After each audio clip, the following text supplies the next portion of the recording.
Hello, everyone. Today we're going to go through St. Cyril of Alexandria's writings, and I'm going to be responding to every single quote unquote Dyophysite citation I could find of him. Um, this slideshow is around 100 plus slides, so I don't expect everybody to watch this entire thing. I'm probably going to leave timestamps either in the description or the comments for specific citations. So let's just get into it right away. So this is one of the more common citations people can bring to us when they want to make the case that St. Cyril taught the doctrine of two natures after the union. So this is from the Glaphyra on the Pentateuch. And St. Cyril says, he orders two small living clean birds to be taken, so that you might understand from the winged creatures the man from heaven, at once man and God in two natures, inasmuch as he came to be in the separate definition that belongs to each. He who shone forth from God the Father was Word in flesh from a woman. So, right away, this specific reading that we just read before, it originates in Leontius of Jerusalem's citations. The actual Greek doesn't have that kind of wording. It states man from heaven, at once man and God. And that's what's found in Leontius. The Greek rather reads this way. It reads, for indeed, two living birds which are clean should be taken. Through these birds you may understand at the same place the heavenly man and God, indeed into two natures. So the Greek is eis duo min physi. So with this new reading, if a Chalcedonian is arguing that St. Cyril is teaching two natures after the union, they would have to concede that the human nature being counted after the union is a man. So no longer are the two natures merely two essences in their paradigm, if they want to utilize this quote. It's speaking of the heavenly man. That's the human nature here.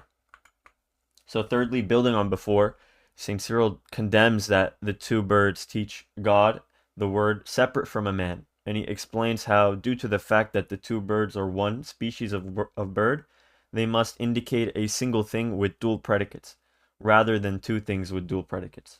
And this is primarily because Moses cannot demonstrate this in one bird in the law.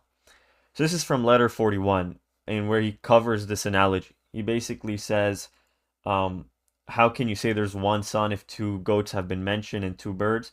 And he explains some people are trying to argue that the word of God is another from the one who is of the seed of David. And then he continues explaining that when you actually look at the two goats, they're not different natures to each other, as it says on the left. And they're rather similar in species and differing in no way from each other. And then he's showing that these two birds actually teach us the word of God is no different from man. And then on the right, he's going to show that Moses, he wants to describe clearly the mystery of Christ through the law, and he could not show him as both dying and living in one goat or bird. So if you're taking this analogy literally, it wouldn't work at all in any way. But the fact that the two goats and the two birds are the same exact animal, this is to account for the duality. So fourthly, the text says that the two natures are separated into the thought fitting each. But Chalcedonians reject any separation, and they don't believe that the two natures are merely counted in thought. And the Greek is logon here. It's where we get like logic or concept. So it's rather counted in reality and after the union according to them. So if you look at the text at the bolded part, it says that these two natures are separated into the thought fitting each. Fifthly, prior in the Glaphyra, St. Cyril speaks of the two birds as a thought or a concept indicating a theoria or a theory of enumerating two natures, and then they are into one composite.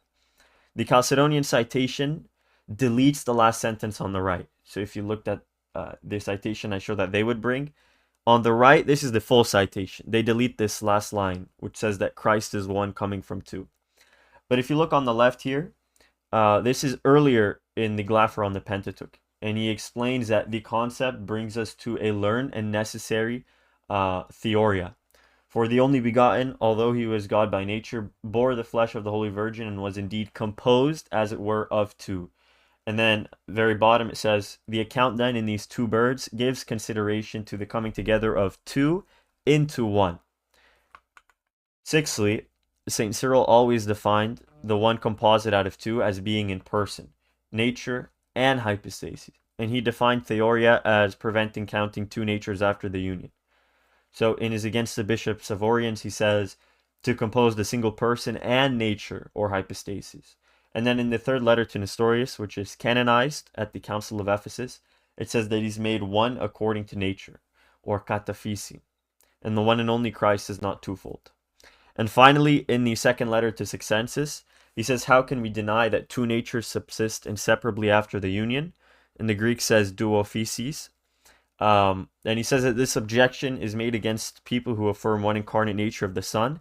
They want to show that two natures subsist, and they forgot that if you distinguish at more than a level en theoria, that it would split apart into differentiated separateness and radical distinction. Seventhly, the text says the two birds is for one to understand the word and heavenly man in two natures, separated in concept. And it's utilizing the Greek men. And it doesn't say that Christ is existing in two nature.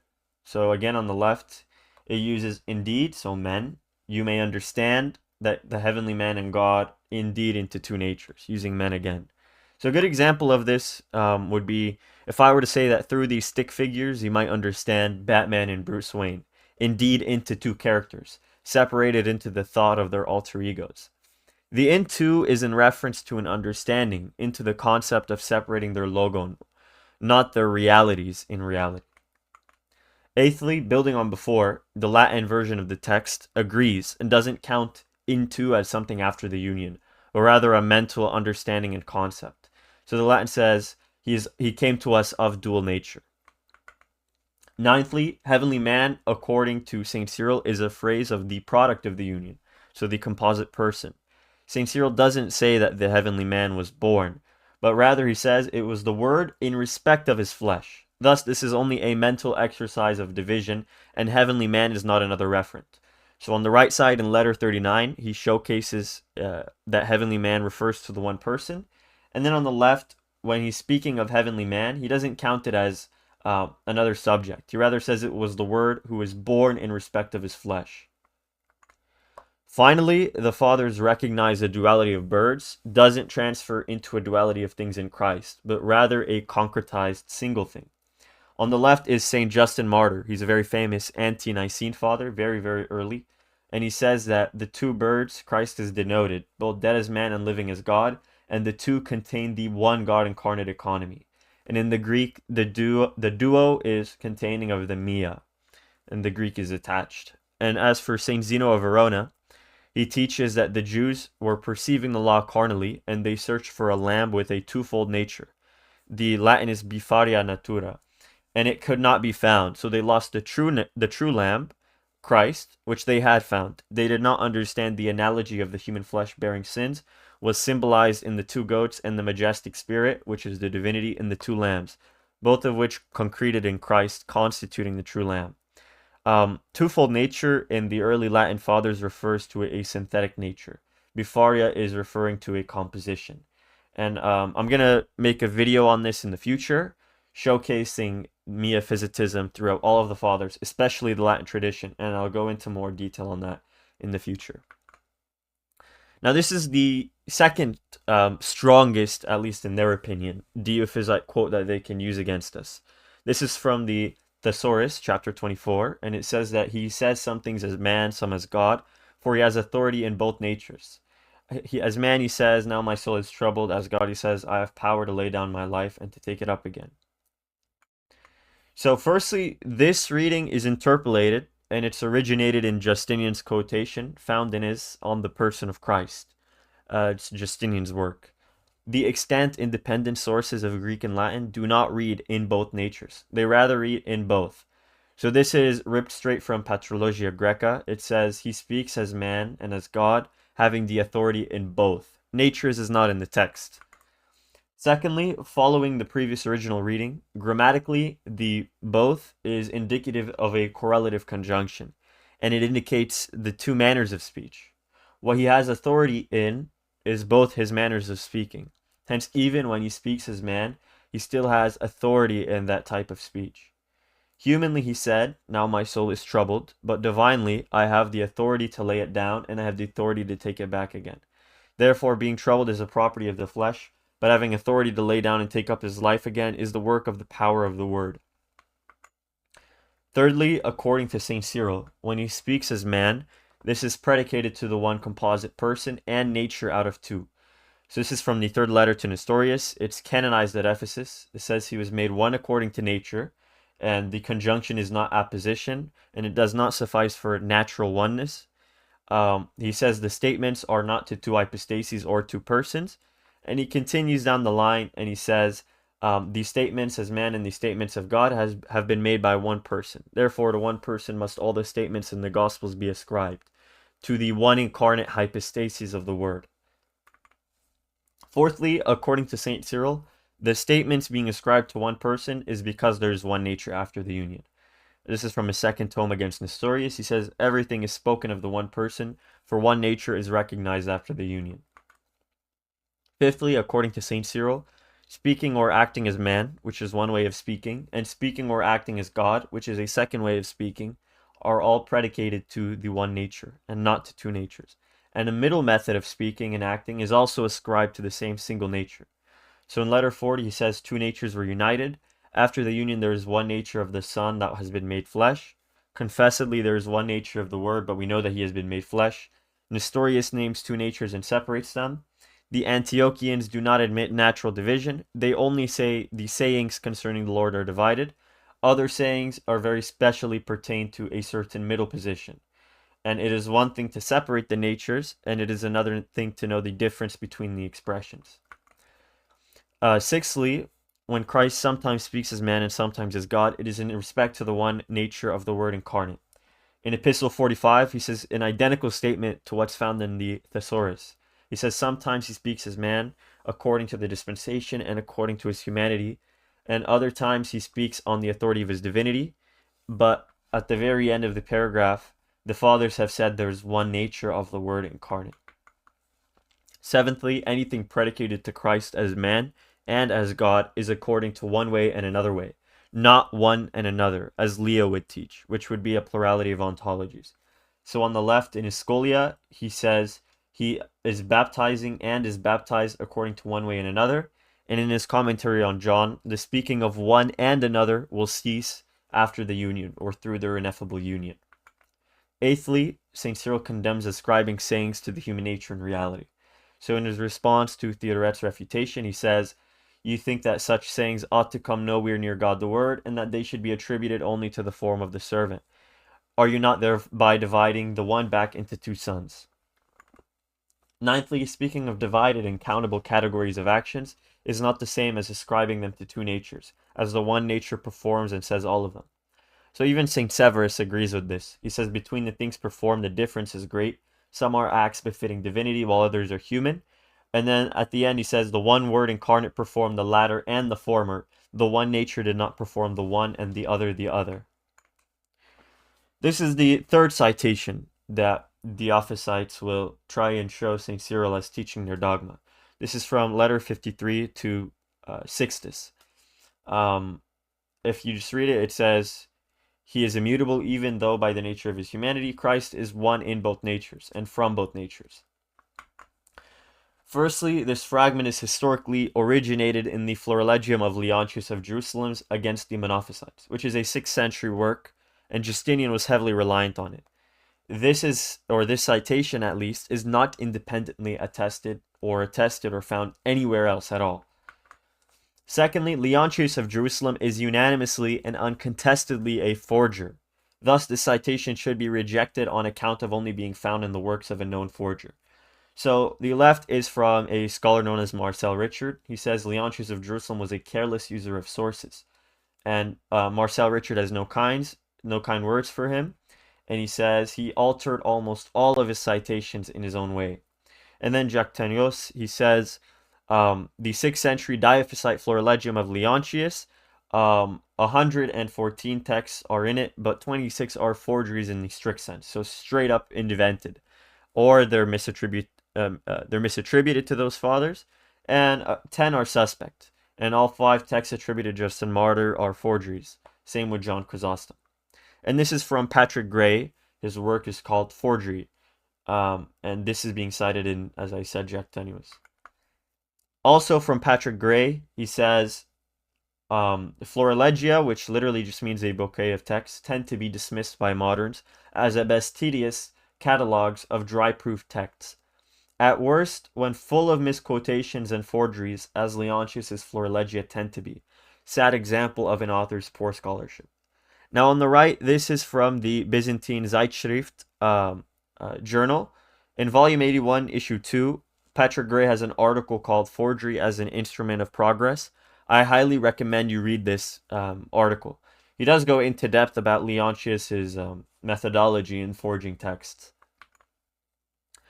This is a common citation now of a Dyophysite quote that they'll like to bring. It says that God the Word did not himself suffer bodily things in his own nature, but rather suffered in his earthly nature. So people will interpret it as saying, okay, suffering occurred after the incarnation, so that must mean two natures after the union, if he's suffering in one nature and not another nature. Firstly, there's a lot of context to these exchanged letters. So this is St. Cyril responding to Succensus. So let's start from Succensus's first letter to St. Cyril. He's talking about the dilemma with the Cilicians, where there's people professing two natures of Christ, and they're saying the divine nature didn't suffer, but the human nature did suffer. And they're raising this critique that if you profess one nature like Apollinarius and not two, and you say that there's one nature after the union, it would be a mixture. So St. Cyril first responded, he said, we do no harm to that concurrence into union when we say that it took place out of two natures. After the union has occurred, he says there's one incarnate nature of the Word. So after Succensus received this, he wrote a response asking more questions to St. Cyril. He says a fourth problem is joined, and they say that Christ suffered in human nature, and they conclude that Christ is two natures indivisibly after the union. So Succensus is saying, we sent this problem to your holiness, together with others, for many of ours are burdened by it. So Succensus and his people were very confused on this objection people were raising. So that he raises the problem, he says literally, there's nothing to prevent him from saying that he suffered in human nature. If this is true, how can we not concede that two natures subsist inseparably after the union? They want to show that Christ is two natures after the union, however they add indivisibly. So Succensus then says, of these things or these questions I'm asking you, whatever you say, we'll stick to it. Or we'll whatever is approved and explored in your doctrine, we commit to it. So now this is the citation the Dyophysite will bring. In the second letter to Succensus, he agrees that Succensus is correct in saying he didn't suffer in his own nature, but rather in his human nature. Now the Chalcedonians did not continue reading, because if they continued reading, it would refute their Christology entirely. If you keep reading, look at what happens. He says, I understand that another query has been raised in regard to these matters as follows. There's nothing to prevent one from saying that he suffered in the nature of the manhood. And if this is the case, how can we deny that the two natures subsist inseparably after the union? So even if one says, Christ therefore having suffered for us in the flesh, this is no different from saying Christ having suffered for us in our nature. This objection is yet another attack on those who say that there is one incarnate nature of the Son. They want to show that the idea is foolish, and so they keep on arguing at every turn that two natures subsist. So he condemns two natures after the union, and he doesn't believe that the human nature is suffering after the union. He continues to explain what he meant by he suffered in the human nature, not the divine nature. According to St. Cyril, it is something only at a theoretical level, and he gives the example of the body and the soul. We recognize two natures in a man, and we say there's one nature of the soul and another of the body, but we divide them only at a theoretical level and by subtle speculation. We accept the distinction only in our mental intuitions, and we do not set the natures apart, nor do we grant that they have a radical separateness. But we understand them to belong to one man. This is why the two are no longer two. So the so-called Ecumenical Council of Chalcedon teaches two natures after the union, but as shown before, St. Cyril condemns that statement. He only believes in speaking of two natures in a theoretical division, or something en theoria. He doesn't believe it transfers on to speaking after the union or in reality. Fifthly, St. Cyril states one incarnate nature of the Word all throughout the epistle. So these are all citations from the second letter to Succensus. He says there's one incarnate nature of the Word, one in flesh nature of the Son, one incarnate nature of the Word, one incarnate nature of God the Word, one incarnate nature of the Son. But more importantly, he condemns two natures after the union, or two natures subsisting after the union. Sixthly, speaking of his own nature, which is the divine nature, when theoretically dividing the natures that bring about the one incarnate nature, is not vindicative of Diophysitism. St. Severus does the same thing in letter 25. He says he remained invariable in his nature, and in his own nature, that is in the Godhead, he has no association with flesh and blood. This is the next Dyophysite citations that they'll bring to us. It'll be a mix of letter 39 and letter 40, as there's a lot of historical context rather than simply just reading quotes at it as it is. So in letter 39, we read the following. It says that he's perfect according to his divinity, and he's according to his humanity of Mary, and he's of the same substance with his Father according to the divinity, and of the same substance with us according to his humanity. There became a union of two natures. We know that theologians make some things of the evangelical and apostolic teaching about the Lord common as pertaining to the one person, and other things they divide as to the two natures, and attribute the worthy ones to God on account of the divinity of Christ, and the lowly ones on account of his humanity. So that's letter 39. To continue, they'll connect this with letter 44. Because in letter 39, what happened is St. Cyril is attaching John of Antioch's confession. And in letter 44, people are asking him about this confession. He's saying, some attack the exposition of the faith, which those from the East have made, which is what we just read. And they say, why did the Bishop of Alexandria, which is St. Cyril, endure or even praise those who say that there are two natures? And then he answers and says, those who hold the same teachings as Nestorius say that Nestorius thinks the same thing too, meaning he believes in two natures. But it is necessary to say the following to those who are accusing me, namely that it is not necessary to flee and avoid everything which heretics say, for they confess many of the things which we confess, i.e. two natures. For example, when the Arians say the Father is the creator and Lord of all, does it follow that we avoid such confessions?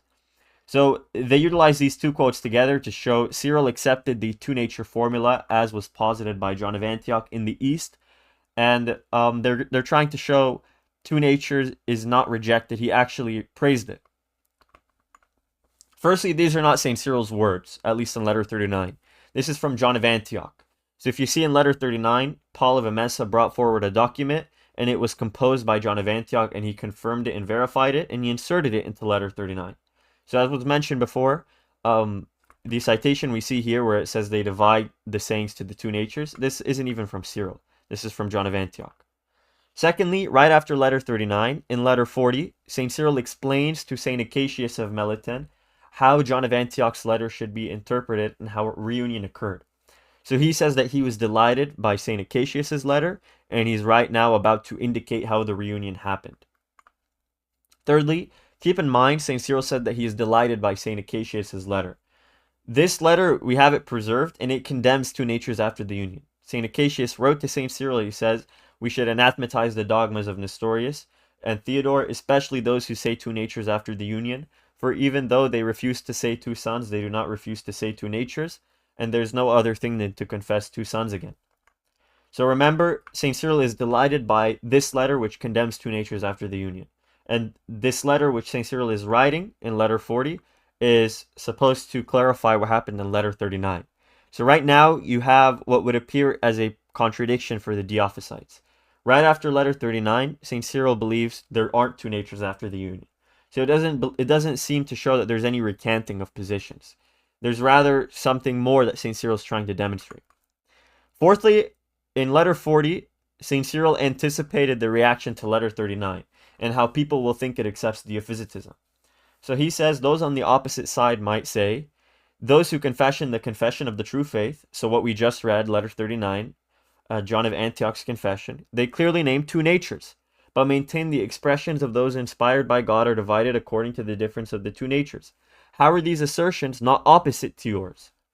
So St. Cyril is anticipating this response, that people will accuse him of being a Dyophysite. Fifthly, St. Cyril responds to this assumption by doubling down and saying that there is one incarnate nature of the Word, and the distinction of the sayings isn't a distinction back into two hypostases and natures. So he responds, he says, I would say, if anyone attributes to two persons, that is to two hypostases, the sayings, and ascribes some to a man considered separately from the Word of God, and ascribes other as proper to God only to the Word of God the Father, let him be condemned. In no way have we removed the distinctions between the sayings, even if we have made a worthless thing of separating them as attributed to the Son, considered apart as the Word of God the Father, and to the Son again considered apart as a man from a woman. For confessedly there is one nature of the Word, but we know that he has been made flesh, and was made man, as I already said.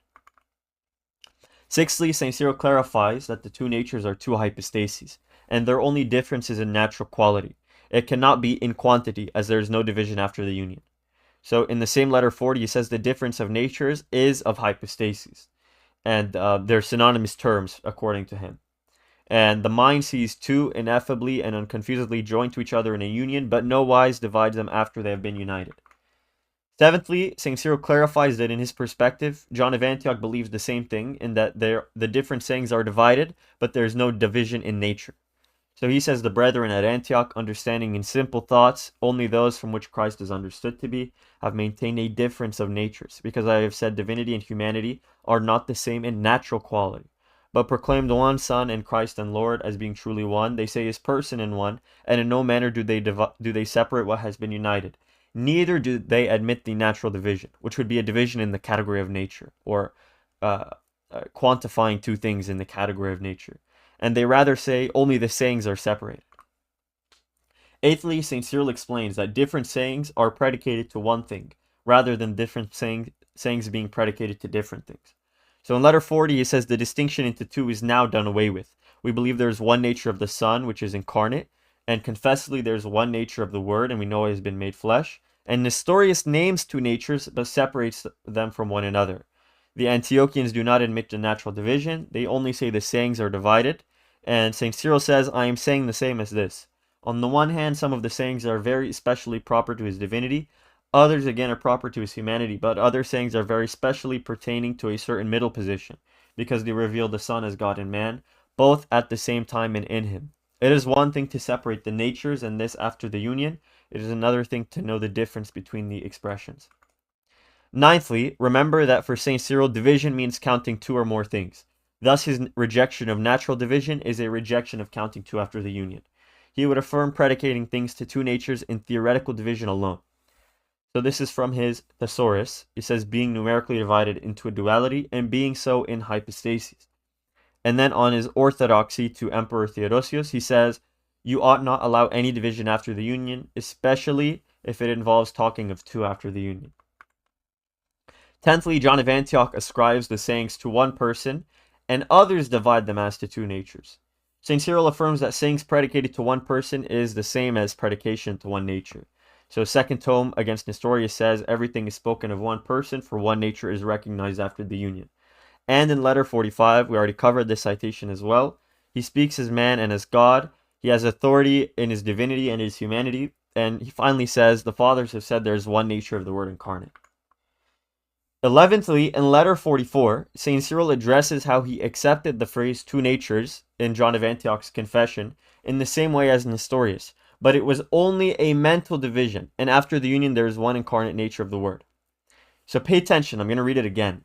He says that the ones from the east are asking him, why is the Bishop of Alexandria praising two natures? He then says, we can confess two natures, just like the Arians confess that God the Father is the Lord of all. But in the case of Nestorius, when he says there are two natures, he does not confess union as we do. When we, asserting their union, confess one Christ, one Son, the one and same Lord, and finally we confess the one incarnate nature of God.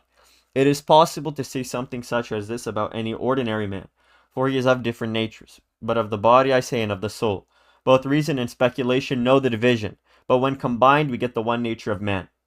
So this should bust the Dyophysite position. St. Cyril is claiming he has no issue with two natures if it's in a mental and speculative division, but after the union there is one incarnate nature of the Word. So him and Nestorius agree on the statement two natures. It's only St. Cyril accepts it prior to his conception of the union, where Nestorius affirms two natures even after the union, whereas St. Cyril unites the two and makes them one incarnate nature of God. So the context of letter 39 and letter 44 nowhere indicate St. Cyril accepts two natures after the union. It only shows that he accepts two natures mentally when he divides the constituents from whence the one nature is composed. This is very clear cut. There shouldn't be any argument against this. 12thly, I don't know if that's a word, but 12thly, In letter 44, St. Cyril continues and explains how the Antiochians are teaching miaphysis, and their speaking of two natures is prior to a confession of union, and is somewhat obscure. He also states that their division is in sayings, and they don't divide what has been united after the union. So in letter 44 to Eulogius, he says, we speak of a union, and those who speak of two natures are thinking also. We confess the union, and those things which have been united are no longer separate from one another, but there is one Son, and his nature is one as the Word incarnate. The bishops from the East confess these doctrines, even though they are somewhat obscure concerning the expressions. But the bishops from the East have said no such thing as Nestorius has said. They only divide the sayings, and they divide them in this manner. Some are proper to his divinity, others are human, others have a position in common as being both proper to his divinity and humanity. Yet there are sayings concerning him who is one and the same. In the 13th place, the Nestorians, as well as Theodoret, viewed John of Antioch's statements as those of the East as negating Dyophysite. So the people in the East, as well as John of Antioch, the Antiochians, according to Nestorius and Theodoret, it's incompatible with two natures after the union, because it uses the language of from to. So Nestorius, writing to Theodoret, says, although the diversity of the natures from which the ineffable union was brought about is ignored, this phrase, from which is found in letter 39, it speaks of the natures as parts of one another which become one, for he ought not have said from these. So he criticizes John of Antioch. He believes that the language of from to indicates a becoming of one. Finally, 20 years later, at Chalcedon, the same opinions were maintained, as the original Chalcedonian creed included the statement from to, which was then removed, and Leo stated that it necessitates one nature after the union. So this is from the minutes of Chalcedon. They originally read out a definition, and it was not included in the minutes, and it said that it had the definition as from two natures. And then they started complaining in paragraph 6, saying that Dioscorus accepted from two natures but rejected two. So who do you follow, Leo or Dioscorus? So in their conception, the statement from two natures was a Alexandrian statement posited by Saint Dioscorus. So then they forced them to rewrite the creed and said that if you agree with Leo, go add on to the definition in accordance with the decree of our most holy father Leo. And this is in paragraph 28. In paragraph 29, they went back into the oratory and they came out, and that's the creed we have today from the Chalcedonians, which says in two natures.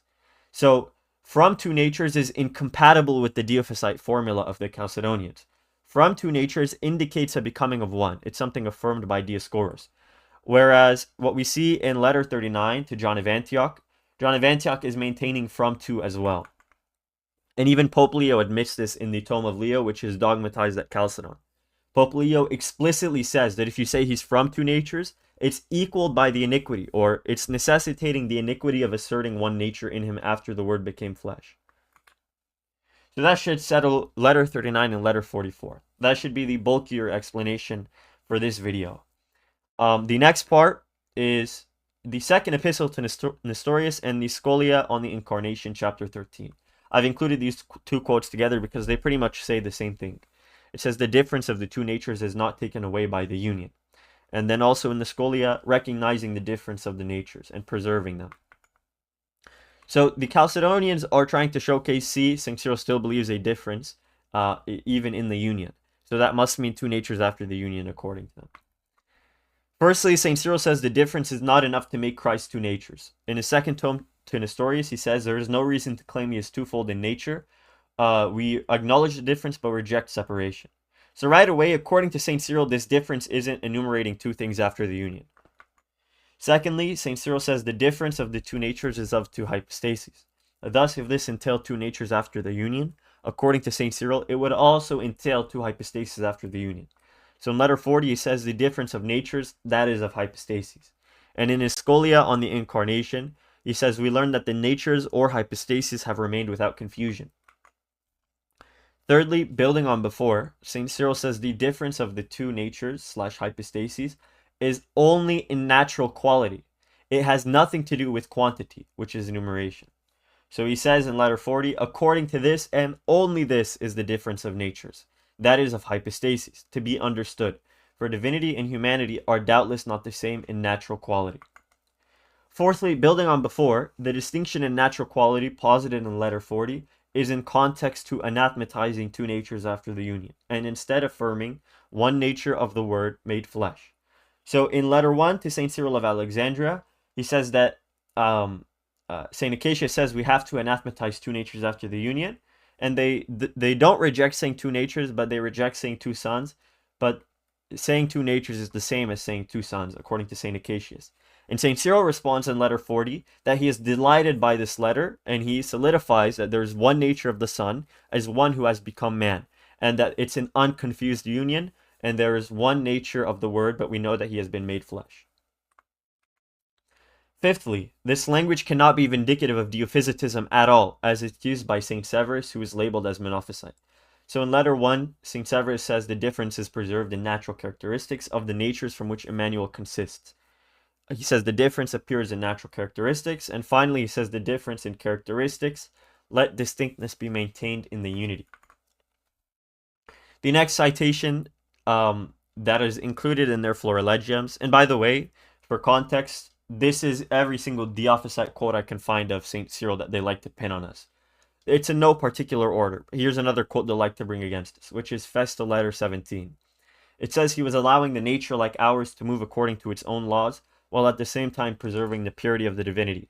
So if you read here, you see you have a human nature and you have divine nature being spoken of, and Christ is allowing the human nature to move, so they think that means it's after the incarnation. Firstly, nothing in the text indicates that the human nature like ours being counted with the divinity is being counted after the union. Remember, after the union isn't a temporal statement, it's an epistemological statement. After the union indicates posterior to your conception of the union, what exists in reality. Same with before our conception of the union. It doesn't indicate a temporal moment where there were two things. It rather indicates to an epistemological way of thinking or an epistemological mode of thinking prior to your conception of the one nature, where you think of two natures or what came to unite into the one nature. And St. Cyril, as we showed before, he agrees with Nestorius about the statement two natures, but he fails to affirm the union along with us. We unite these and acknowledge one incarnate nature of the Son. Secondly, building from before, the same Festal letter 17 teaches that the nature like ours is made one with the divinity, and there is one thing resulting from both. So in the Festal letter 17, literally it reads, binding our nature into unity with the Word, and interweaving into the one that which is from both.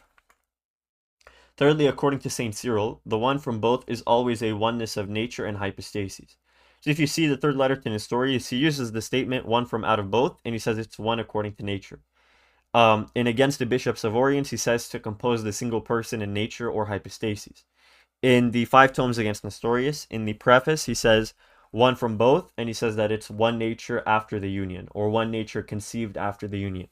And then in letter 40, he again states one from both, and says that the Son's nature is one, as one who has become man and incarnate. Fourthly, when contemplating the two things which united, speaking of nature like ours is not enough to vindicate someone of two natures after the union. So St. Severus in his letter 25 does the same exact thing. He's mentally contemplating two natures, and he says the flesh is of our nature. And then also St. Dionysius the Areopagite, which a lot of people believe is a 1st century collection of works, a student of St. Paul the Apostle. He says that he received shape in our nature and came forth according to one nature. The next citation they'll bring is the Oratio Ad Augustas, which was a work of faith written to the queens, as it's said in Latin.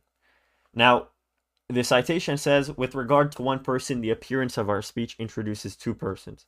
So Diophysites will cite this in order to defend the grammatical subject Christology of Leo. They like to call it grammatical subject. In Leo's works, you'll see God the Word spoken of differently from the man. So they're trying to use St. Cyril as justifying this by saying even St. Cyril recognizes sometimes you can speak of two persons. And according to them, it's a grammatical person. Firstly, St. Cyril is commenting on the phrase, fullness of Godhead dwells bodily, which is in Colossians chapter 2, verse 9. And he explains how there is only one quote-unquote him. Nothing in the text is indicating the language of dual subjects and pronouns as seen in Leo. So the actual context in the Oratio Ad Augustas, he says, indeed does the fullness of the Godhead dwell bodily. It seems reasonable and simple to believe the only begotten Son dwelt in himself, But Leo here, if you see his Sermon 54 and his Sermon 28, he speaks of two personal pronouns. This is entirely different from what St. Cyril is talking about. Pope Leo says he joined himself to him and him to himself. And Pope Leo says the man assumed, he in his very commencement in the body, without the God he was not conceived, without the Godhead he was not brought forth, and without the Godhead he was not nursed. Secondly, St. Cyril uses the example of the soul dwelling in the body, and states that just like the body and soul, the indwelling is one of substantial union, not an indwelling of participation. He says the two grammatical references are not different. So in the same work, he says, the blessed Paul signifies this by saying that in him dwelt all the fullness of the Godhead, not in a way of participation by relation or grace, but bodily, that is, substantially, just as if it were said that the soul dwells in a human being. The soul is in him, but without being different from him. In one person, it often seems that a duality of persons is introduced in the manner of speech, but in no way does it misrepresent the truth. So that's the actual context of the work.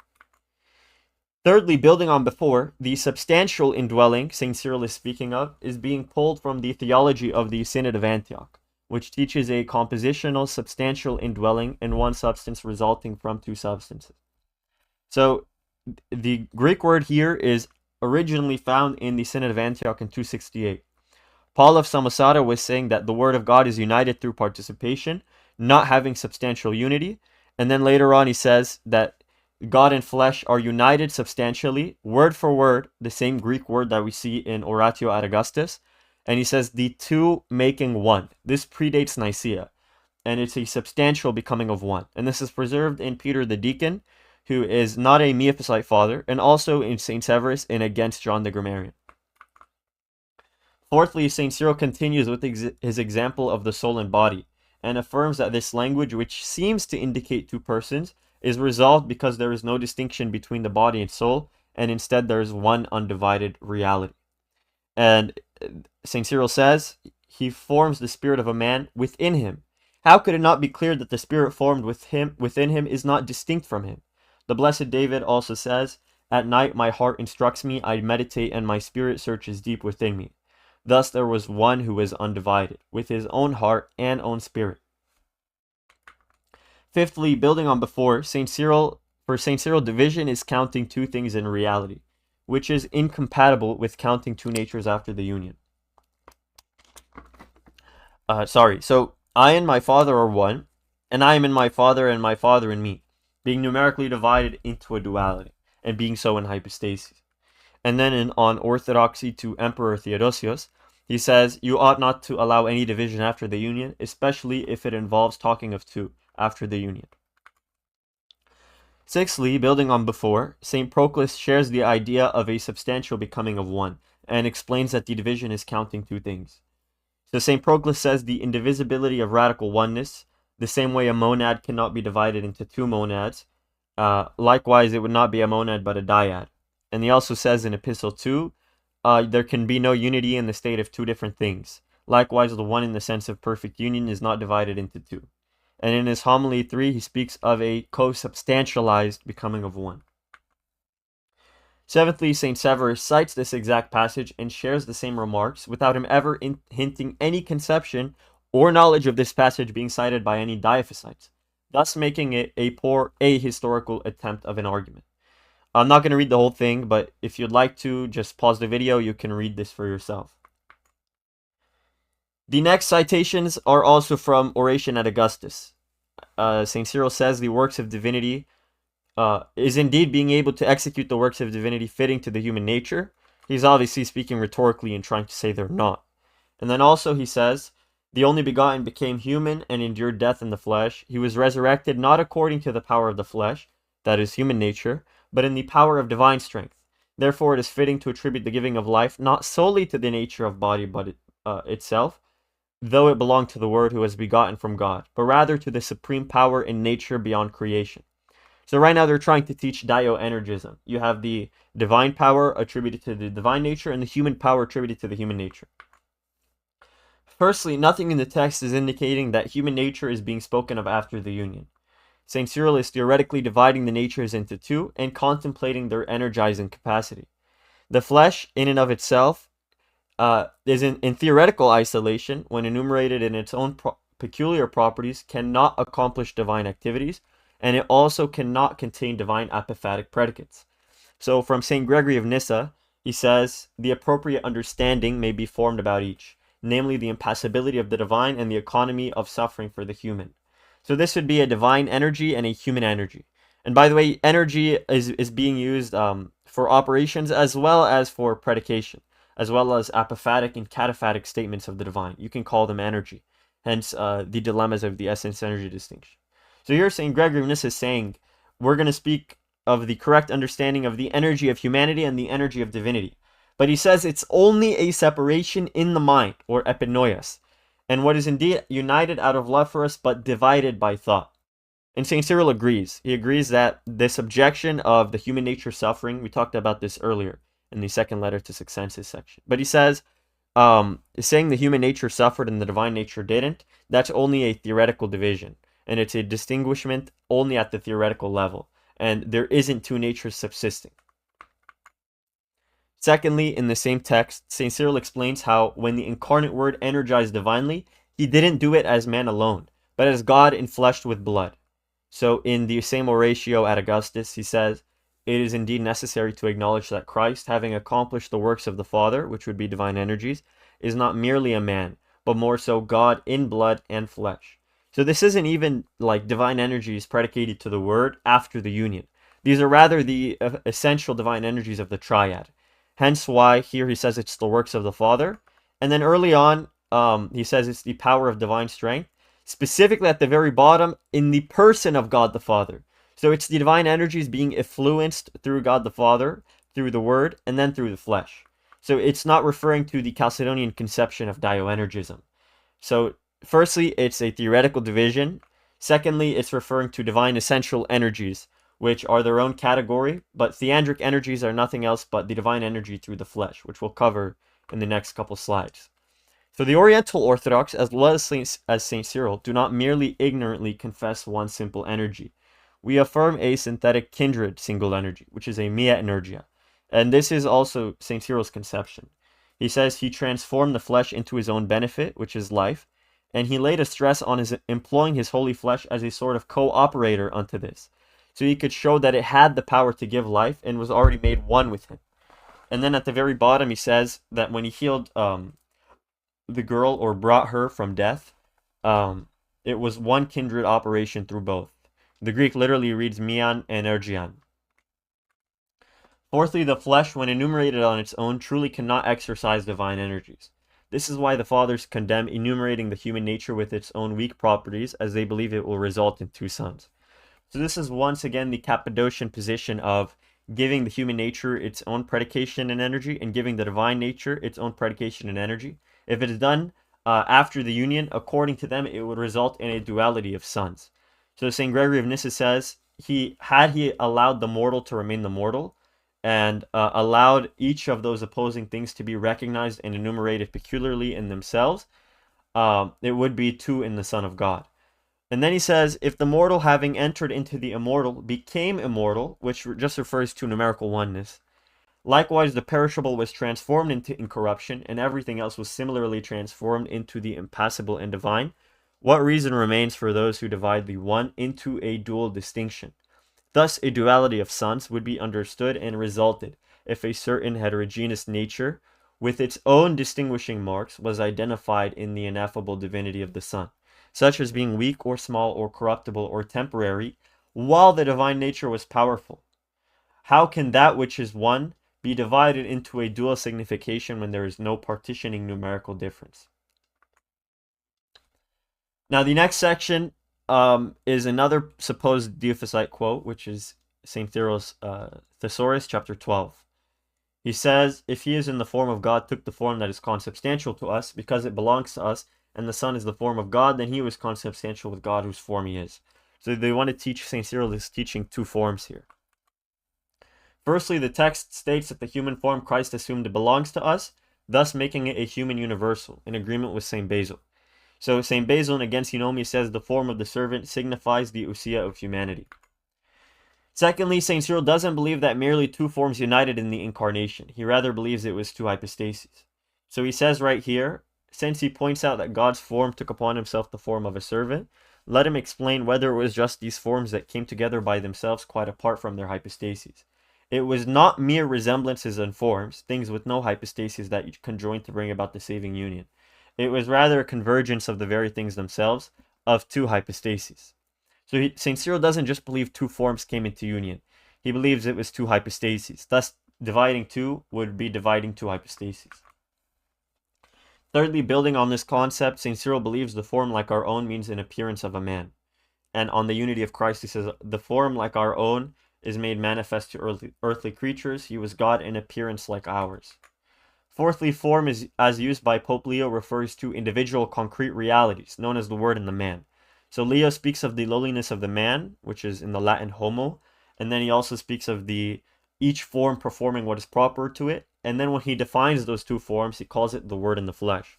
So he applies 4 words here for these forms. For the divine form, or the form of God, he calls him the Word of God, and he calls him the Deus, or the deity. And then for the form of the servant, he calls it the man, and he also calls it the flesh. These are concrete terms.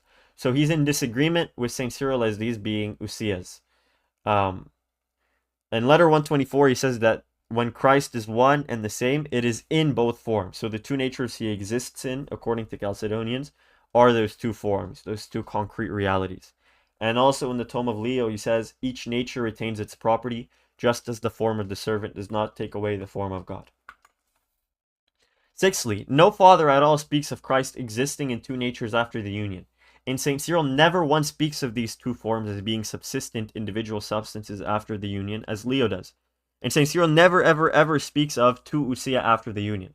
That's a statement you'll never find anywhere in any father. When Christ took the form of a servant, he didn't take it in isolation to its own hypostases, which is the flesh hypostases. He made the two hypostases into one, and they cannot be divided into two after the union. So from St. John Chrysostom, he speaks of taking the form of a servant, and when he says one, it is a union. So the union is a becoming of one.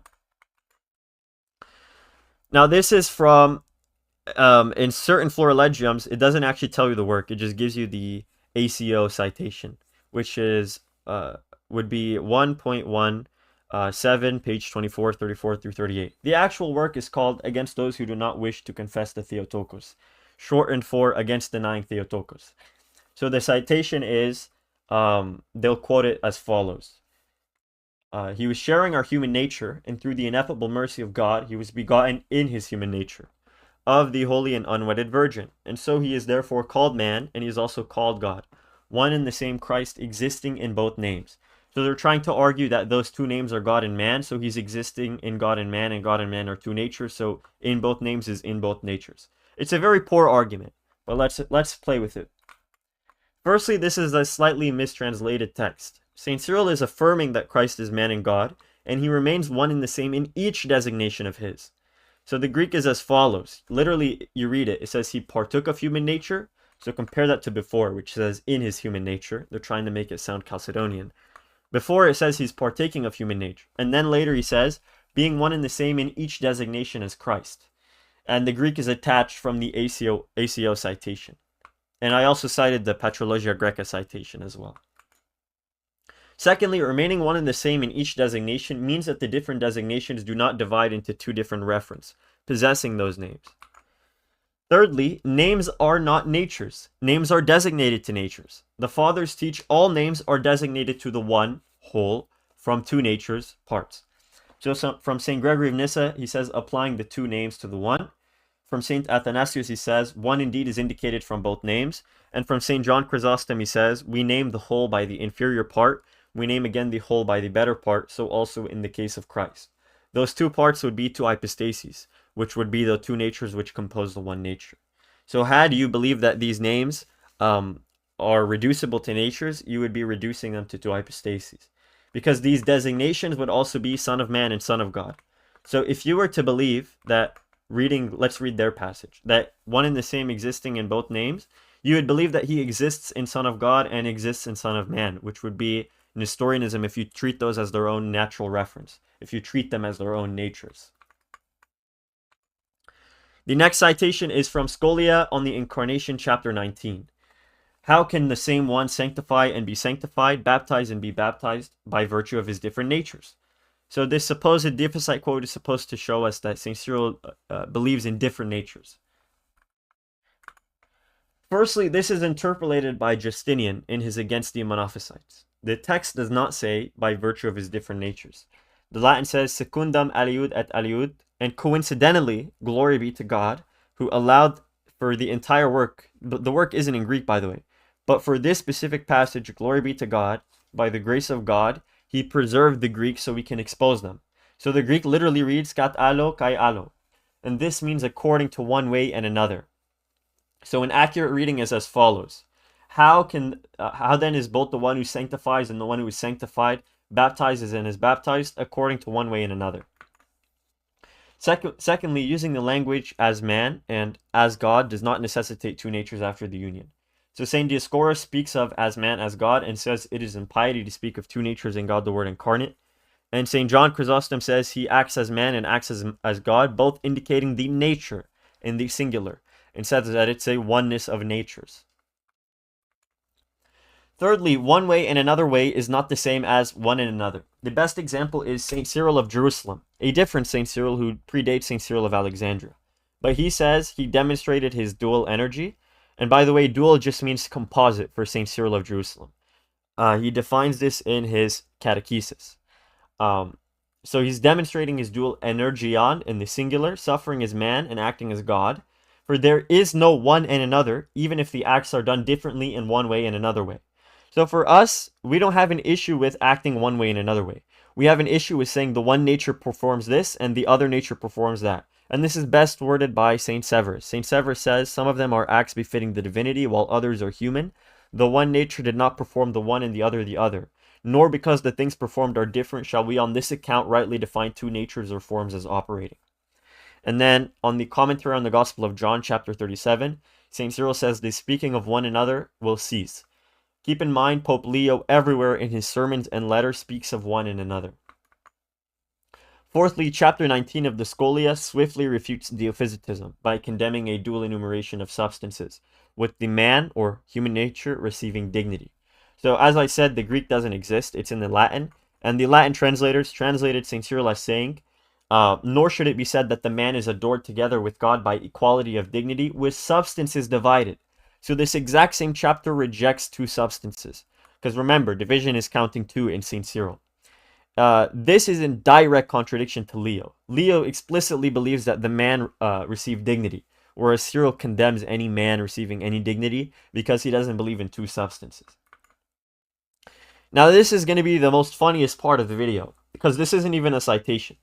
This is a story preserved only in Justinian. I like to call it the Justinian Dyophysite skit, where apparently Paul of Emesa went up to give a sermon. His sermon taught two natures, and everybody started clapping, and St. Cyril really liked the sermon. Believe it or not, that's an argument they make, which is absolutely a horrible argument. Firstly, this is hearsay, which is only found in Justinian's On the Person of Christ, and it has no other independent attestation. We actually have evidence of Miaphysite homilies, which are attached to the minutes of Ephesus, so it's not just hearsay, you can go read them yourselves, and they're canonized by St. Cyril at an ecumenical council. So I'm not going to read all of this. I'll go one by one, and if you'd like to pause and read them, you can. So this is the first couple quotes. The second couple quotes canonized at Ephesus. The third couple quotes, homily 2 and homily 3. And then the last couple quotes, exposition on the Creed of Nicaea. So these were all read by, read at the Council of Ephesus and accepted by St. Cyril.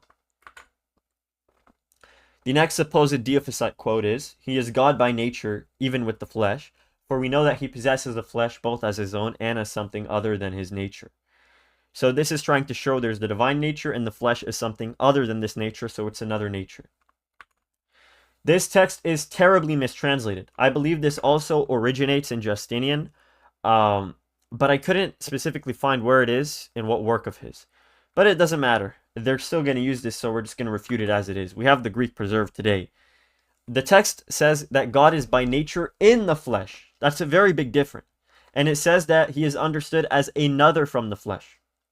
Well, someone might say, okay, fine. Even with that reading, it still says the word is another from the flesh. So that would mean that there's one and another. You just vindicated Pope Leo. Not so fast. The Greek is heteron. And if you keep reading commentary on the Gospel of John, St. Cyril explicitly says the speaking of heteros kai ateros will cease. So speaking of one and another is a temporary speaking according to St. Cyril. The word is only other from the flesh before the union, but after the union they're no longer one and another. They're actually enti. The word is one thing with his flesh in the commentary on the Gospel of John. Thirdly, God existing according to nature in the flesh is a Miaphysite statement according to the Fathers. So this is from St. Athanasius on the Incarnation of our Lord against Apollinarius. This work is cited in the Chalcedonian synods of Constantinople II, Constantinople III, and the Lateran synods of Pope Martin and Maximus of Constantinople, the so-called confessor. The work, if you read it, we have it preserved today. It says the flesh is not natural to the Godhead, but they came to belong to the Godhead by nature, that these two might be one. So to go before, St. Cyril says God is by nature in the flesh, or kataphysin in the flesh. So it's a natural union, as we've seen before. The next supposed Dyophysite quote is the most disingenuous quote that's on this list by far. This is from Christ is One. And this is a translation. I'm not going to bother pronouncing all of that. But the quote is supposedly supposed to say, have the two natures then been commingled and become one nature? Who would be so stupid and ignorant as that? So this is supposedly St. Cyril rejecting one nature. But let's read. The text is terribly cited. This citation is Hermias first asking St. Cyril if there is one nature. Then St. Cyril answers and says the divine nature didn't get confused, but one Christ is resulted from both natures, and he is one nature enfleshed, the same way the soul and body become one nature. So look very carefully. I included the section of this dialogue with Hermias. H refers to Hermias, C refers to Cyril. So Hermias asks, have they therefore been confused and both become one nature? St. Cyril then responds, who will be thus distraught and unlearned? And he doesn't just stop there, he continues. As to suppose that either the divine nature of the word has been turned into what it was not, or that the flesh went over by way of change into the nature of the word himself. For it is impossible. We say that one is the Son, and one is his nature, even though he be conceived as having assumed flesh with a rational soul. Notice what just happened. Hermias is asking if there's a confusion in the one nature. St. Cyril says, no, the divine nature isn't confused, even though we say there is one nature. So he doubles down on the statement. And then Hermias then asks, well then, are there two natures of God and man? So St. Cyril responds, yes, they're one thing in another, according to the mode of being existing in each, yet in Christ they have come together. So after the union, they become one thing, according to St. Cyril. They are wholly incomprehensible is the mode of the union. So Hermias then says, okay, fine. If out of two things, godhood and manhood, will one Christ be conceived of, how does that work? St. Cyril gives the example which will bury this. He says, in no other wise, I suppose, that whereby the things brought together one to another unto a union, indissoluble and above comprehension, will be one. So Hermias asks for an example. And Cyril gives an example. He says, do we not say that a man like us is one, and his nature is one, although he has not simpleness, but is compounded out of two? I mean soul and body. So St. Cyril affirms one nature after the union, and he affirms two natures prior to recognizing the union, the same way that you conceive of two natures of a body and soul, which become one after the union. The next citation they will bring is on worship and service. And this is in book 2 of this work. It's only in Greek, so I've tried my best to be faithful to their translation, as well as a more clear-cut translation. So the ability to heal a leper as supernatural and beyond our measure is attributed solely to the divine and ineffable nature and energy. So they're trying to say that because Cyril says it's only to the divine, it's a divine energy, it's not a human energy, therefore you have two energies after the union. This doesn't work.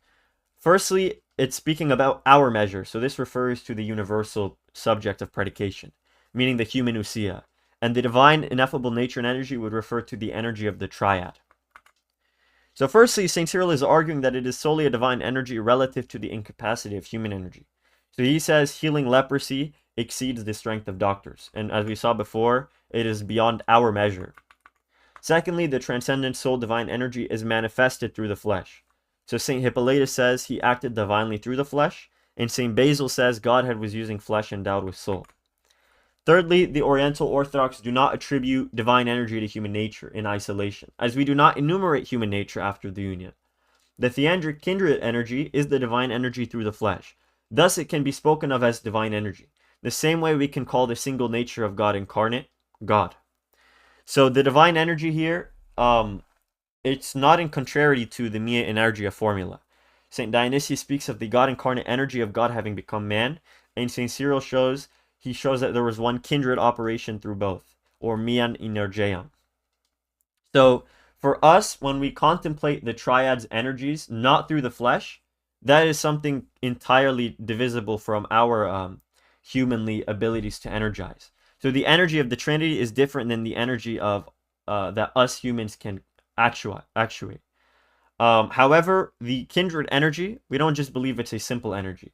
The theandric energy for us is nothing else but the divine energy of the triad working through the flesh, because the flesh is in substantial union with the Word in hypostases, and the Word is in essential union with the Father.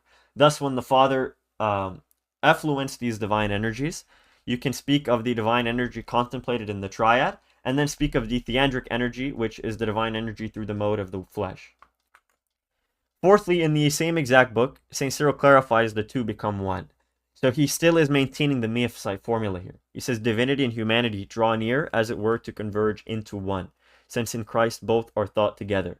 So the same would apply to the energies. If the hypostases became one hypostasis, there would thus be one effluent, synthetic, composite, theandric energy. The next citation is Thesaurus Ch.22 with the addition of commentary on John. So the supposed Dyophysite quote is as follows. Those who invariably have the same energy and strength, it is necessary for them that the unity of essence is preserved. So they're trying to argue that we're monophysites because we believe the Word and flesh have the same energy, therefore they would have to have the same essence.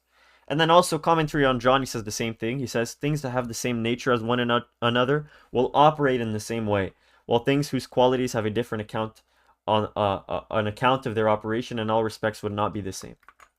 Firstly, according to St. Cyril, this refers to the category of essential energy. So if things have the same essential energy, they will have the same essence. So in the same Thesaurus 32, he says, those who belong to the same nature and possess the same essential energy will be of the same nature. And then from the Gospel of Matthew, also in Thesaurus 32, he says those who have the same energy always tend to be one in the same essence. So we make a distinction between essential energy and effluent composite theandric energy. So just to read it out more formally, the Oriental Orthodox do not believe the flesh has the same essential energy as the Word. We believe the two become one and there is an effluent composite theandric energy. Composite energies are not essential energies. St. Cyril and the Fathers believe in a composite energy of the incarnate Word. And these are the same quotes we've shown over and over. So this is the end of the Florilegium. This is the last part of the slides. And this is the four interpretations, because right now we've pretty much just refuted every Dyophysite quote. So now they're stuck with all of the one incarnate nature of the Word quotes. So they have four ways to interpret it. Their first way of interpreting it is the Neo-Chalcedonian Justinian. You'll also find it, I believe, in Leontius of Byzantium and Jerusalem, where they argue that the one nature is the divine essence, and incarnate is the secondary human nature. So the one nature is not a product and compound of two natures. The one nature is just the divine essence which subsists in the person of the Word. Aquinas actually subscribes to this in his works, and John of Damascus cites Leontius of Byzantium to explain this. He explains how you can have nature as in essence, or nature subsisting, which would refer to hypostasis. So he is saying that the divine essence subsists, and this would be the one incarnate nature of the Word. Or really, in their words, it would just be the one nature of the Word incarnate. The divinity of Christ with the addition of a secondary human essence. So that's the first interpretation. They don't believe it's a composite nature. They rather believe it's a funky way of speaking of the divine essence. So the divine essence, once again, for them, would be the one nature. The second interpretation they have is St. Cyril adopted the one incarnate nature of the Word formula temporarily, after being inspired by Apollinarius' works, but he gave it up near the end of his life and adopted Dyophysite. The third interpretation is the one nature refers to the one subsistence that has two natures, and this is also as well taught by Aquinas and all the post-Augustinian Latin fathers. And finally, the one nature for St. Cyril is one person. So these are their four interpretations. Let's refute the first one. that the one nature is just another way to speak of the one divine essence, and incarnate is a secondary human nature. They'll say the one nature is not a product and is rather, it's not a compound of two natures, it's just the divine essence which subsists in the person of the Word. This interpretation is seen in John of Damascus, and it is entirely foolish. St. Cyril explicitly says that the one nature is a product of two things, and it is directly in negation to a counting of two natures. So St. Cyril of Alexandria says, the discussion has considered closely what elements have come together to become or to compose the single person and nature or hypostases. And then in the second letter to Succensus, he says, the objection is against those who want to say one incarnate nature of the Word, and they want to show two natures subsist. So in his language, two natures after the union is incompatible with one incarnate nature of the Word. My recording software cut out. Just to continue, the second interpretation they have is the one incarnate nature of the Word was accepted by St. Cyril temporarily because he was inspired by Apollinarius' works, but he gave it up near the end of his life and adopted the Dyophysite formula. So let's hypothetically grant this. Firstly, he still canonized this theology at an ecumenical council, which makes it binding. Secondly, we see St. Cyril maintaining this theology even in his final works. So on the left, this is St. Cyril of Alexandria on the unity of Christ, one of his last works. He says, if anyone says that when we speak of the single nature of God, the Word incarnate, we imply that a confusion or mixture has occurred, they're talking utter rubbish. And then on the right, because I have addressed over and over, whether on the Lion's Den or in previous streams, the Miaphysite formula in Ephesus, I just want to sum it up by the enemies of Ephesus. So the people who rejected Ephesus, which is a letter of certain Easterners, and this was written to Bishop Rufus. They explained that the 12 chapters read at Ephesus were making Christ one nature of both Godhood and manhood, and the Epistle, which is the third letter to Nestorius, which was read and accepted, likewise concealed this heresy. So the second interpretation wouldn't even work. St. Cyril maintained his theology to the very end, and secondly, let's say he hypothetically, like, right after Ephesus rejected one nature, it would still canonize it in ecumenical council and is thus binding on us. Now, thirdly, this third interpretation that they like to make is one nature refers to one subsistence that has two natures. So this is a post-Augustinian Latin interpretation. As I mentioned before, even Aquinas subscribes to it. It doesn't work. St. Cyril taught that this single nature was a hypostasis. Contemporary Latin fathers who translated St. Cyril into Latin, for example, Marius Mercator, and wrote during the time of St. Cyril, for example, John Cassian, who wrote against Nestorius, they believed in one substantia, and they believed that St. Cyril taught one substantia, and Marius translated him as teaching one substantia. The translation into one subsistentia is way later, after any of this was resolved, and it was a pathetic attempt to reconcile Chalcedon and Cyril. So from Marius Mercator, he says, his substance is one and his person is. And then from St. John Cassian, he says, in one and the same substance, God and Jesus exist. And keep in mind, Jesus here is referring to the human nature being spoken of as Jesus by the Nestorians, as he's using their language and refuting it. So in their words, what they view as God, the Word, and Jesus, they're actually one and the same substance. Now, the final interpretation they have is the one nature for St. Cyril is one person. This is partially correct. For St. Cyril, the one nature is one hypostasis, which is an individual thing. And the one hypostasis has an attached set of names. So it has an attached prosopon, making it an n-hypostatic prosopon. Thus it is one person. The only issue is St. Cyril believes that this union is from two hypostases, with one hypostasis resulting. Thus hypostasis is not person. So we're not making a nature-person confusion when we speak of the one incarnate nature of the Word being the one subject and person. There's a way we do it. Nature is used either for hypostasis or for ousia. And hypostasis is used for an individual reality. And person is used either for hypostasis with an attached prosopon, or it's used for a hypostasis, it's used for a prosopon without hypostasis. So you have two forms of contronyms here. Nature is used as a contronym, and prosopon is used as a contronym. So when we're using nature as hypostasis, and we also recognize that this hypostasis has an attached set of names, we'll treat this one hypostasis as one person. So the one nature is the same as the one hypostasis. The one hypostasis is the same as the one hypostasis with attached set of names. And the one hypostasis with attached set of names is the one person. So person and nature are not the same. Hypostasis and person are not the same. you have two forms of contronyms here in the utilization of this language. So on the left, St. Cyril is teaching two hypostases united, and this is evidence hypostasis cannot mean person, as this would be two persons uniting, which he condemns. And then on the right, he speaks in the Trinity, the persons are distinct, that is to say, the names are distinct, and the otherness of hypostasis. So he makes a distinction between the names, which are prosopon, and the hypostasis. So that's the end of the presentation. So today we went through every single Dyophysite, quote-unquote, citation they can bring against us. We, by the grace of God, refuted all of them. I'm going to try and leave minute markings for every single quote we addressed. The reason I wanted to make this video is because we Oriental Orthodox are being accused of quote mine, but I don't want to just go down onto their level. I don't just want to accuse them of quote mining. I actually want to address what the quotes they bring and refute it in the context of St. Cyril. So I expect them to do the same with my quotes. When I drop my Miaphysite Florilegium in the future, I'm expecting a response to every single quotation in depth the way I have. If you're going to cry and say, oh, you guys are just quote miners, I can play the same game, but at least I have grounding to say you guys are quote miners because I've demonstrated it. So I'm expecting a demonstration of my upcoming Miaphysite Florilegium, and I appreciate, for those who probably watched all of it, I appreciate you sticking around, and I do recommend you guys make clips of this in your discussions. That way, when someone cites a citation, you have a pre-existing clip to refute their citations for. If anybody has any other quote-unquote secret Dyophysite citation of St. Cyril, I'd be more than happy to refute it. The Discord link will be in the bio. You can just join, shoot me a ping, and I'll do my best to refute it for you. But yeah, hopefully you guys enjoyed this video and learned a lot.